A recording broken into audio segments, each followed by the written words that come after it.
Ja, Knut. Willst du Hallo sagen? Gut, so. Richtig gut. Genau. Welcome back to Granja Caimito in the Pedroche Valley of Andalusia, Spain. This time we had some real rain. So I will take you along on a walkabout to see how much water we collected. It is now 2 o'clock in the early afternoon. We had a lot of rain during the night and early morning, and I just came out here to see how this area where the pigs still are does look like with all that rain. It has greened up a little bit, so if I zoom in here where these pigs are, there you see that there is a little bit of green. That is something that manages to come up. So there are some seeds, but of course it's not that much. And it may not be actual forage, but just something, which is still good. And if I pan over, you can see that this little pond area, it has a clay button, has filled up. And let's see how it looks further ahead. So here further ahead we have some of standing water, but of course it's not filled up. It will fill up when the spring rains come. They are a lot heavier than what we get during autumn and winter. And I have also to say that this area you're looking at is slightly higher. We had this idea to make a little bit deeper, something for the summer when it's dry, to even out the water. But the positive thing is the water flows left and right away from the high spot and fills the integrated pond areas. That part here does look a bit greener than before. What is now missing is a lot of rain. A lot of sunshine, because the rain we just had. And with the sunshine this can then become better. The rain also makes it some things topple over, like this one here, but that's an easy fix, and there are no animals in this area at the moment. So if I pan around, you see that is where we had the cows with the straw and the alfalfa pellets for a while. The manure is still clearly visible. It will take a while to be absorbed. Remember that this area is mostly sand, so the swale here to the left, coming into view now, got dug because right here where this pond is, I got stuck with the backhoe in quicksand. That is how this started. And then we discovered 80 centimeters of sand, and below there is clay, and in between a lot of those stones that you can see. So that is the soil structure. And what you see here, those holes, let me go a bit closer. These holes also used to be sand mostly, and they are from my attempt to free myself by using the excavator boom. So this is very early stage of making soil, instead of just having a little bit of plants trying to hold on to something and the rest is sand. So we are about to change this by adding manure and biomass. This is also the area where I hope that during spring we can have someone with mules preparing this and seeding. So this is the idea where we want to grow some corn over the summer with some drip irrigation. Hopefully this will work out, because it's always hard to find someone to perform a job here, especially when the job is not something that you usually do by tradition in that time of year. A lot of this agricultural stuff that is going on around here is all based on traditions, and people have relationships, and they always do the same thing at the same time of the year, the same way. And when you are new and you are not part of this network, and you want to do things in a completely different way, then it's very hard to find the tools, machinery if needed, or collaborators. So you end up inventing everything yourself, and you find ways around those established structures.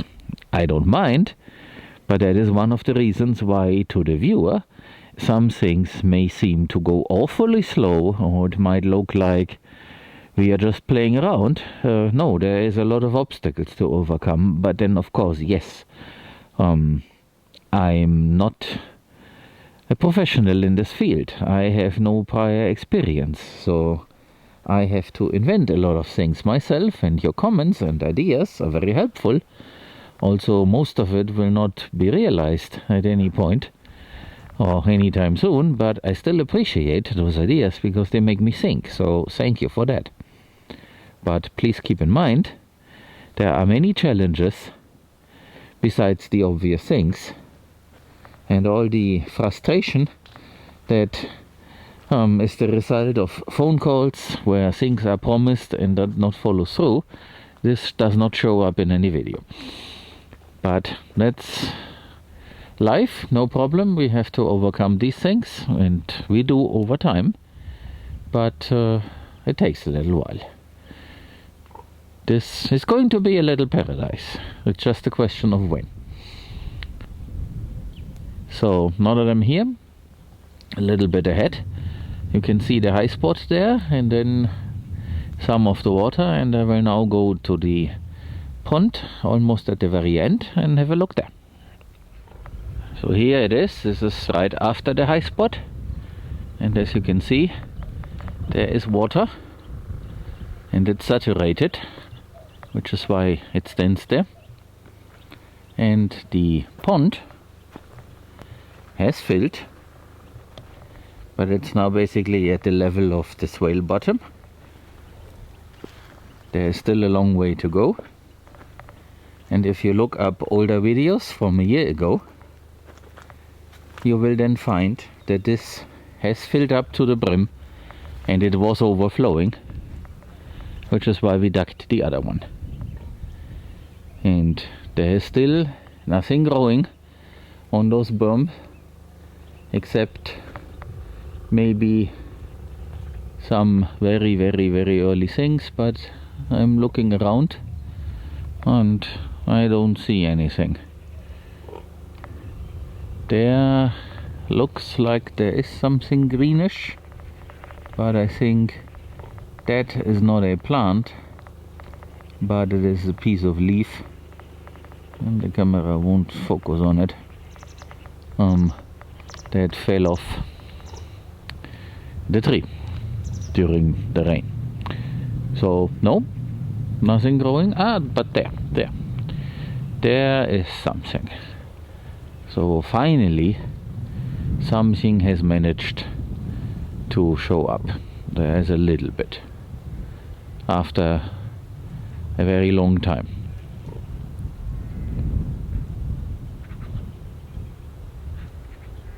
But in any case, we have gotten the seed, and now when we have tied up a few other of the loose ends that always are there, we will then put these broad beans here and also some green manure, so we get the system here going.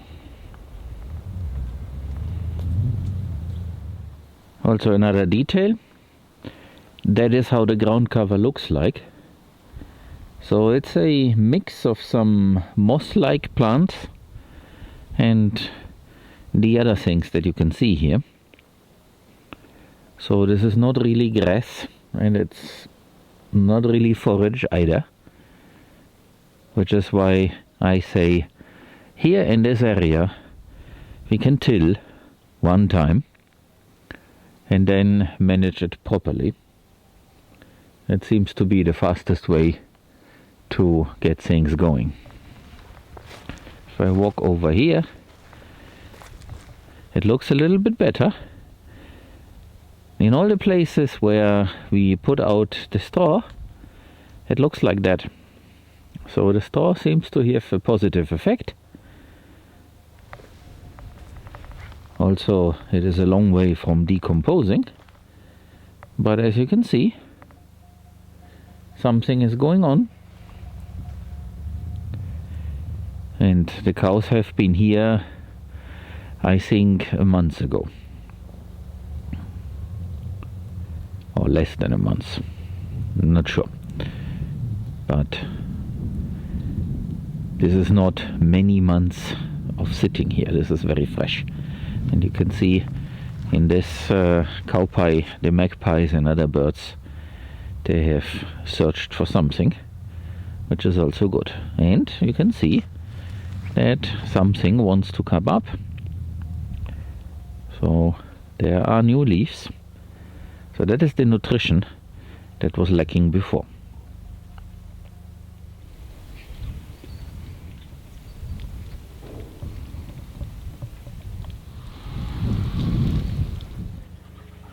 We do have some very nice acorns here. I didn't expect that. So this particular tree has shed a lot of acorns of that size. So here they are. Let me show you the tree.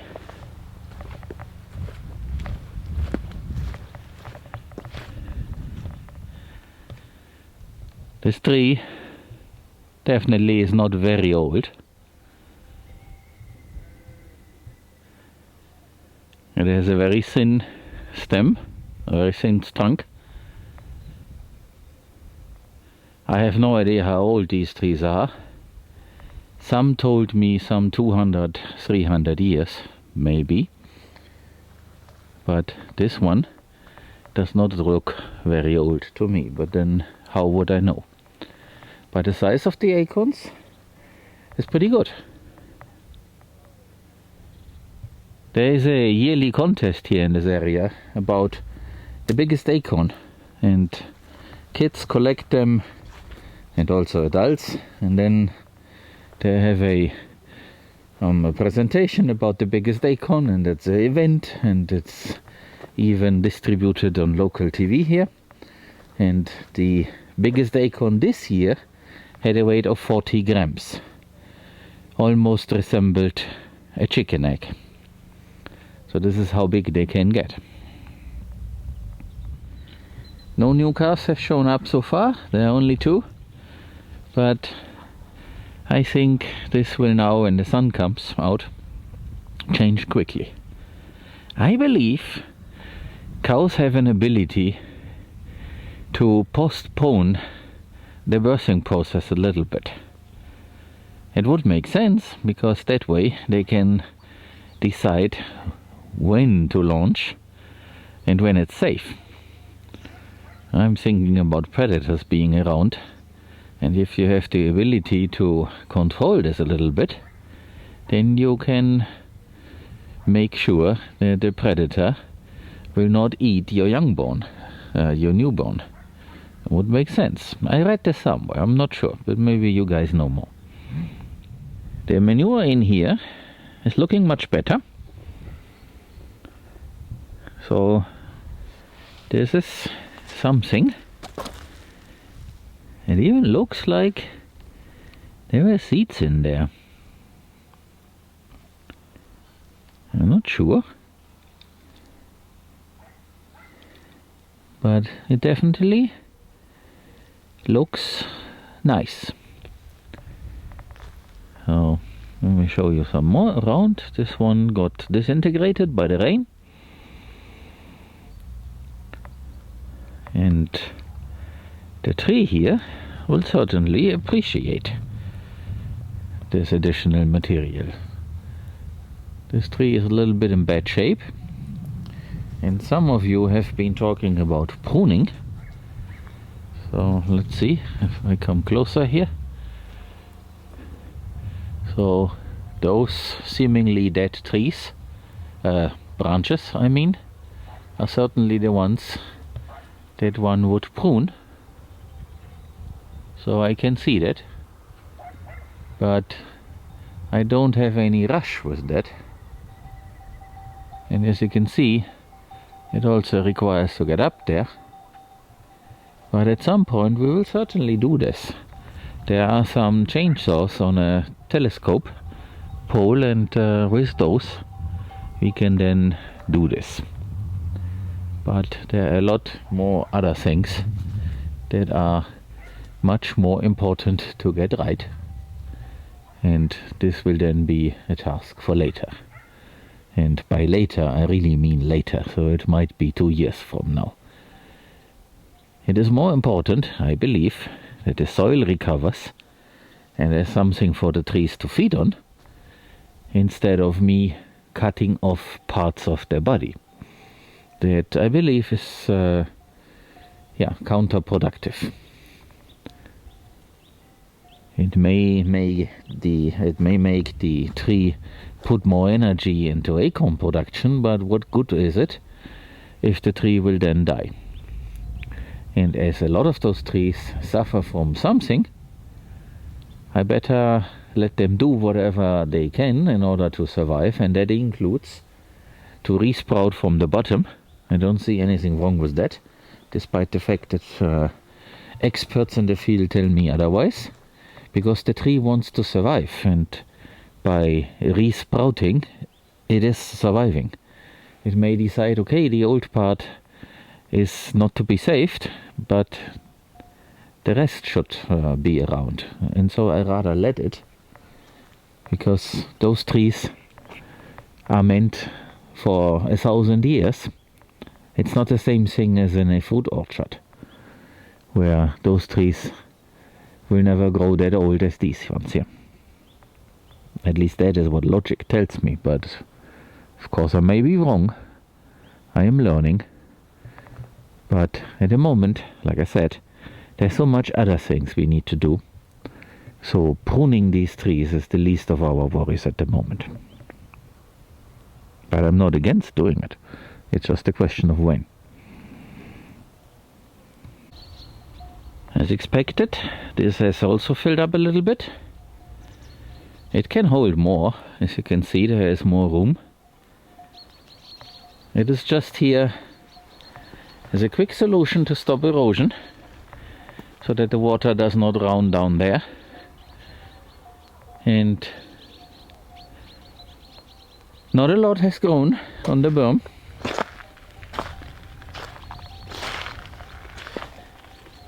But now with the help of the cows, that may change. And of course eventually we will work on it to put something more interesting here. Or it is just part of this paddock. I don't know yet. More important is the slope here. But I already talked about some ideas what we can do here. Yeah. For the moment we removed the fence line here in the center. You'll see the posts that we set before, and we just removed the wires, so that now over the Christmas weekend the cows can roam the place. And tomorrow I bring them alfalfa pellets, and I will probably open up one of those bales, and then on Sunday, which is the 26th, I will then open the other one. The 2 new calves are over there.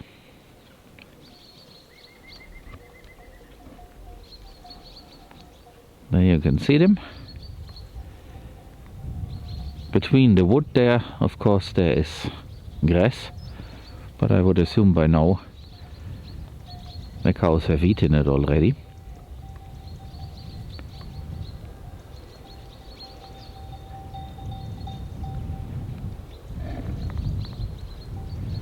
So So this is how the slope looks like, and in summer we will dig down there to make this a little pond at the end, so that the water does not leave our land, but we retain it. Who knows what we are going to do there? We may have ducks there or something like that. But then of course it's also an unprotected area, it's open, because it's where no trees are. It's behind the group of trees that you see there. So if I, the other way around, if I zoom in a little bit, it's at the end of this. There you can see a little bit. No, it's very hard to spot, but behind those trees. So we will see. But that's for summer, and before, I guess we will be pretty busy with many other things, and we may just dig a little bit and then let it be until we have figured out what we want to do. It is always very hard to really follow through with a plan. It's very complex, and I like to do many things at once so that I can see what evolves, what comes out of it, what the interaction between the different elements is going to be. I don't pretend to know how things will develop. It's a complicated, complex system, so it is more important to do something, then observe, and then react. It's no good to treat it as a complicated system where you know what is going to happen and then you do the thing, and then it will come out as intended. This is not constructing something. It is complex, so we need to do an intervention and then observe and then provide the right reaction to whatever will show up. That is why I like to do many things at once, and maybe not follow through with everything, but come back later to the topic, or never. It depends what I then observe. Here I'm under a different tree, and as you can see, the acorns look different. And that tree sits at a place that is not very good for it. So if I zoom back and show you that, you see here is the trunk. The trunk is very thin. It has the typical shape on top with those two branches going left and right, but then look where it sits. So this is now the driveway going to the top. But before it was the driveway, it also was an area of heavy erosion, which is why there are so many of those stones lying around. And now I will move away a little bit and show you the surrounding of that tree. So this is where it sits, right there at the edge. And I would assume that is one of the reasons why the acorns are so small. Also the tree in itself has the right shape, according to a book that I have about the Spanish dehesa and how to prune the trees and how they are supposed to look like. And here is another one to the left, and is also not very well developed. It's also thin, like the other ones. And by the way, those trees are all sitting on contour lines. So here in this case, or in this area here, you really don't need a laser level or any other technical means. You just look at how nature has planted the trees, and they are on contour. You just have to use your eye and some logic, and then you can figure out that they are on even elevation. So these three, that one here, this and that one, they all sit on a contour line. Of course, there where the cows are, down there, let me zoom in to make it easier. So there, this is also part of the same contour line. But the other two to the right, that's a different contour line.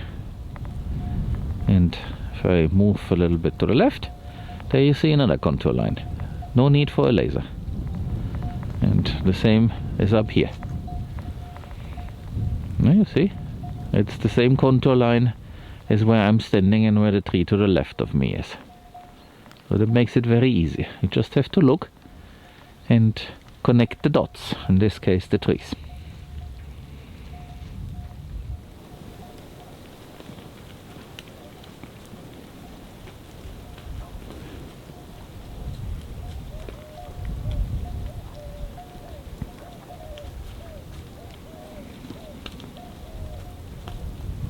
That was it for today.